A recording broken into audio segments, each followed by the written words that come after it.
Hello, YouTube. Well, Kim, it's been a while since we did your original Glock setup video. Yes. And there are over 100 questions on the video, and we need to get to some of those to answer them. So I'll link the video before in the comments, but the people have questions for you. First question was, how does Kim feel about the Glock in comparison to the PDP?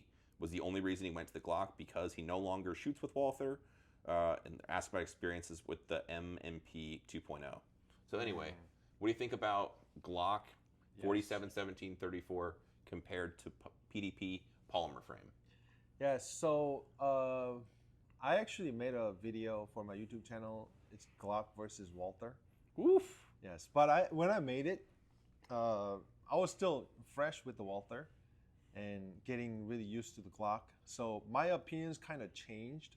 So I didn't post that one. But if you have to guess, what would you say? What do you think I chose? Walther versus Glock? Man, they're both pretty good. It's tough to pick one. It was very difficult when I made it. My opinion, like I said, has changed. But in that video, I definitely chose Walther. Because you had more experience with it. You shot it like definitely tens or hundreds of thousands of rounds for years. Yes. Just one gun had 160,000, just a single gun. And it lasts, and it still shoots.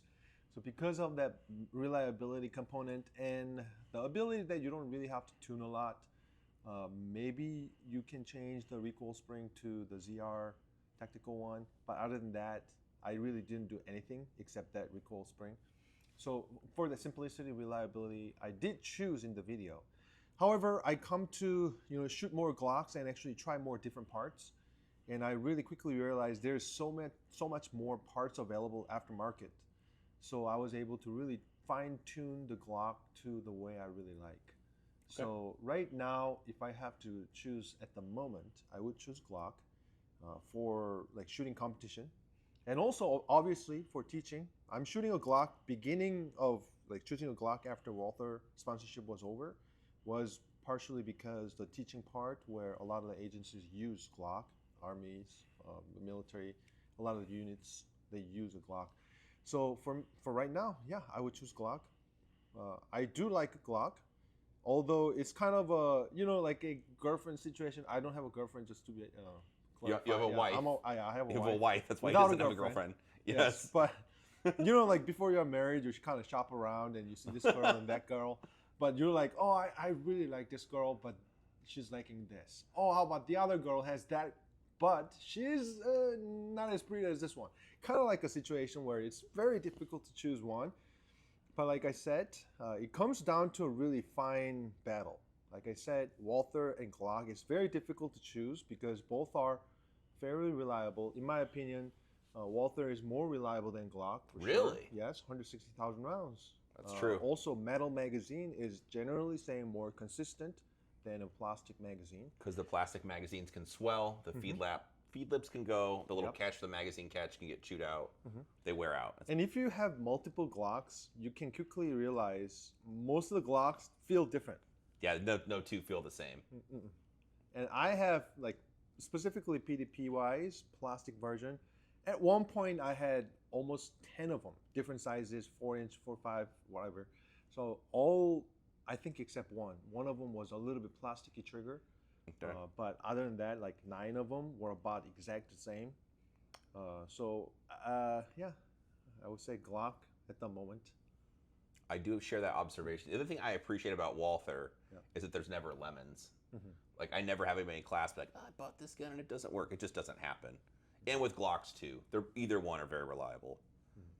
I would say Glock used to have lemon before Gen 5. Yes. I've heard of that once in a while. But when they launched Gen 5 and they kind of refined a lot of things, so the lemon percentage is lowered. I think the Gen 5 is a completely different gun. Like all the rest of the Glocks 4 and under are meh, but the Gen 5, I would sell a Gen 4 to buy a Gen 5.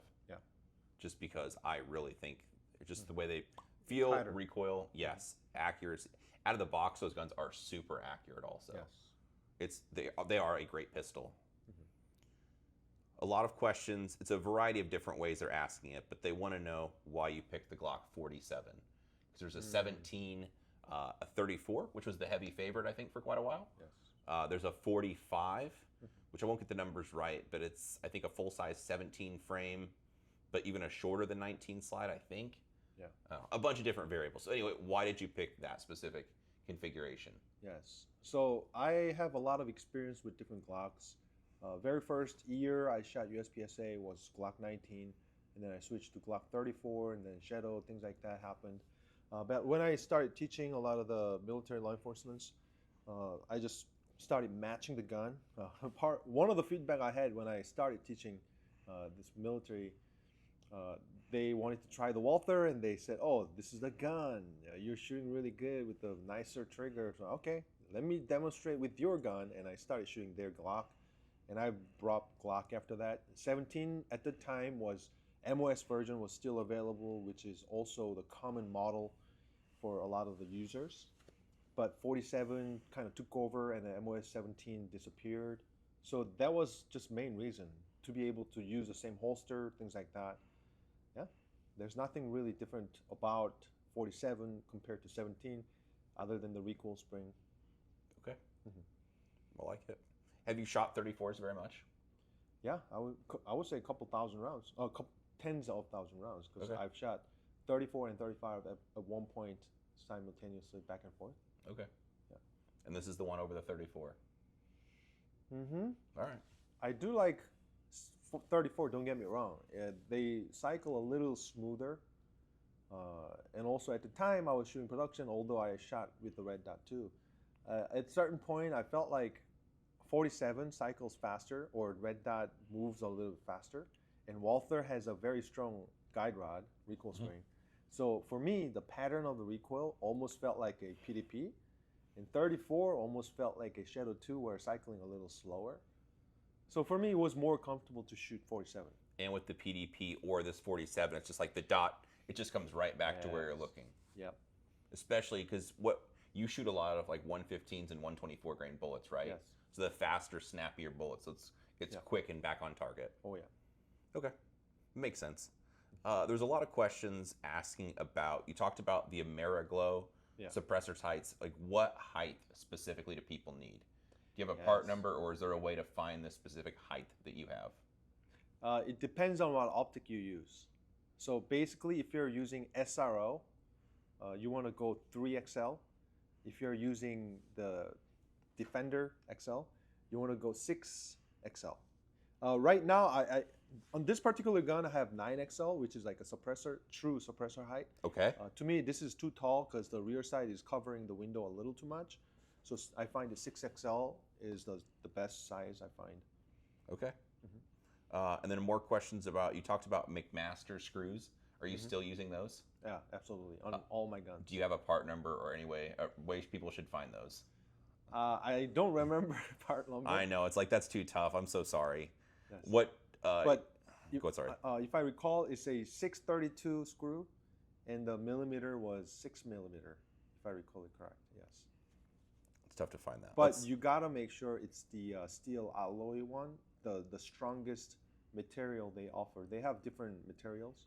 Okay. But there's one steel alloy that's the strongest material than any other. Okay. Torx Plus, and you want to make sure you have a perfect. They sell the bit, so you want to have a perfect match. The bit has to be good match. Otherwise, you can strip it. Because the bit would just, I'm guessing, like tear off or break, like the tip of it off. Yeah. Okay.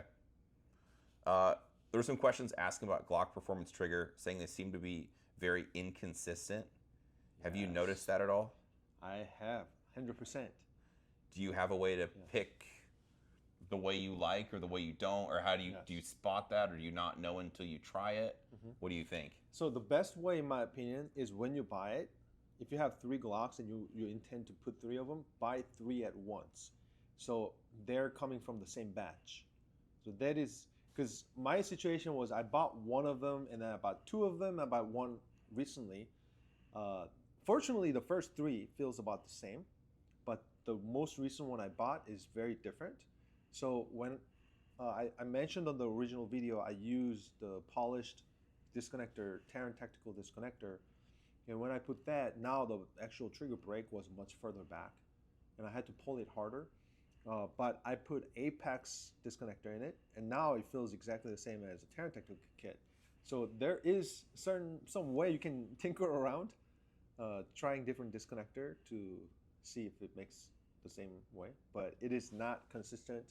So like I said, when you buy it, just buy a bunch. So they're coming from the same batch. It's expensive. It is expensive, $100 ish. And do you try different connectors in your guns? Do you take any of the I parts have. out and like, do you have extra connectors? Like if you buy another Glock tomorrow, are you gonna have to put in 3 or 4 different ones to try them to get the one you like, or do you just call it good? Yes. So I used to shoot Terran Tactical Disconnector on the factory spring or factory trigger. Okay. And then I moved into Wilson Combat because it's way cheaper and feels smoother. So I had already had the leftover ones. So, but if you don't have it, yeah, it's gonna be the best idea to just buy a few of them at the same time. Hopefully, all those you bought in the same batch and feel the same. Gotcha. You mentioned parallax in the other video. A lot of comments asking about if any optic you think has the least amount of parallax or one to stay away from with the most. Have you looked at the different optics, and do you have preference or any ones to stay away from parallax perspectives? Yes, I have only tried on the optics that I own. Okay. The ones I own is, yes, mostly like a competition size, but I do have a smaller ones like Delta Point. What I notice is like the RMR, for example, fundamentally the window is small enough. If you have significant parallax, the dot probably isn't in the window at all. But SRO will still have it in the window, if that makes sense, because of the window size. So generic rule is the smaller the window, the lesser parallax you're going to experience. And I haven't necessarily tested myself, but what I hear is the curvature of the window can matter. Okay. Yeah. So some optics are more flat surface. Like for example, if you have the enclosed front and back optics, Enclosed emitter. Yeah, typically is flatter window, but the SRO is very curved. I think Defender is kind of a medium. Yeah, slightly flatter than the SRO, so that could also affect it. This is good. Questions asking about Loctite. I mean, we get all kinds of questions. Do you have a preference to use blue Loctite, or do you use any specific thread locker on your screws? Just blue? Yeah. For optics, blue. I've tried orange, which is in between red and blue. But when I try to unscrew that to take off the optic, it's stripped. It was too strong. So the problem was over there. So just blue is good. But make sure you grease your screws so there is no oil before you apply it. I heard if there's oil, it's not gonna solidify well. And then you also can sometimes hit it with a light, or like your little torch used for your cigar, to warm it up before you back out the screw if you think it's gonna be too tight also, to save you from scripping it out. I have to do that when I use the orange one. I could see that. The blue one, I just do it with the Torx Plus, and usually works. What about for your front sight? Front sight is red. Front sight post is red, but the front sight screw going in there is blue. Okay. That makes sense, because yes, Glock front sights are notorious for disappearing out in the wilderness somewhere. Yes. Any screw I use is pretty much blue. Okay. Perfect. I think the last question, if you want to answer it, there's a lot of questions asking why not shooting the Walther anymore, which I think you kind of answered that. You were just ready for... Job related, pretty much. Job related. Yeah. Yes. Don't get me wrong, I still like Walther. I'm not paid anymore. I don't have to say I like Walther anymore. But yeah, I can't say like there is better reliability than Walther. Maybe I heard some other German guns like HK VP9 kind of thing is also reliable. But my general take about Walther is there's really nothing I can hate about, if that makes sense. Maybe only one thing I can hate about, maybe not hate is a strong word, but the beaver tail is really fat. I can't really lift my thumb up. So some people say, hey, I can't really get a high grip. Well, I agree and disagree, because my web is still higher up, but I cannot flag the thumb up. So my grip is a little bit limited. If I put the thumb with higher up position, I can put my hand a little bit higher on the support side, right? But if my thumb is kind of lower position, I have to place my support hand under it. So for PDP, especially I'm wearing a XX large groups glove size. So I have to use a large back strap to make some room. Even with the large back strap, I have to hit the palm on the support side perfectly. Otherwise, I can grip on top of my strong hand and not actually contacting the gun.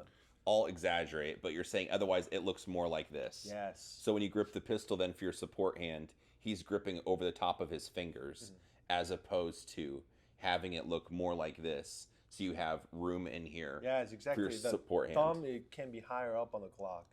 Sure. Yeah, but the blocky beaver tail of a Walther, my thumb has been, blocked by it. Well, we were talking about this on the way home from class. The reason I was shooting, you're saying that you're glad the Walthers worked out for me. Yeah. And I was interested in the gun. I took yours, and we were at the range. I'm like, hey, can I try that? And I shot it in doubles, of course. So rapid fire pairs, like bop bop, bop bop, bop bop. Like, oh, I like this gun. Just the way it felt in my hand, the size. I had room for my support hand, and it felt magical, kind of. It felt like it fit my hand. And it was a really good fit for me. I'm not paid by Walther. I don't have any financial arrangement with them.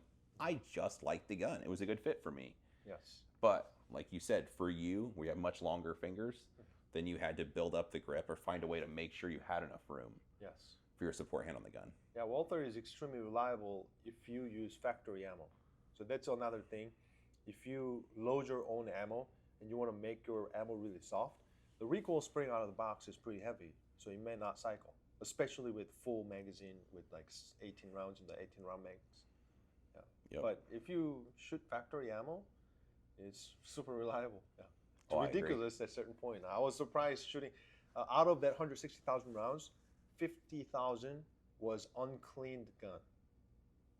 And of course, somewhere around like high up in the 40,000s and 50,000 reaching that mark is starting malfunction. But to me, that is a lot. That's a lot. Like not cleaning 40 to 50,000 rounds and being able to run it, that's pretty. Well, that's more ammo than most people. I don't know what it'd be. Probably 95% of people will never shoot that much ammunition in their entire life. No, most people will shoot 2 boxes of ammo and clean it every single time. Yeah. Walther, you don't need cleaning. No. Yeah. Glock too. Glock, I haven't shot 50,000 without cleaning yet, so I don't know how many rounds, but it tends to last.